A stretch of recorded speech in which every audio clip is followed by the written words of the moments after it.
শুভ বিবাহ সিরিয়ালের নতুন এপিসোডে দেখা গেল এক চমকপ্রদ ঘটনা। এতদিন ধরে সবাই ভাবছিল তেজি সবচেয়ে শক্তিশালী, কিন্তু ধীরে ধীরে সত্যিটা সামনে আসতে শুরু করেছে। ইমন আর সুধা বুঝতে পেরেছে তেজের এই সাহস আর ক্ষমতা আসলে পুরোটা সত্যি নয়, অনেকটাই নকল তেজ দেখিয়ে সবাইকে ভয় দেখানোর চেষ্টা করছিল সে।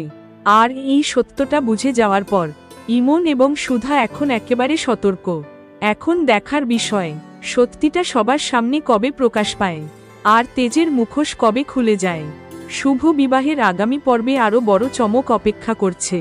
ভিডিওটা ভালো লাগলে কমেন্টে জানাবেন, এবং আরও নতুন নতুন ভিডিও পেতে আমাদের এই দেবনাথ বয়েস চ্যানেলটিকে সাবস্ক্রাইব করে পাশে থাকুন। তো চলো দেখা হচ্ছে কাল একটা নতুন ভিডিওর সাথে। ততক্ষণ সবাইকে টেক কেয়ার, বাই বাই।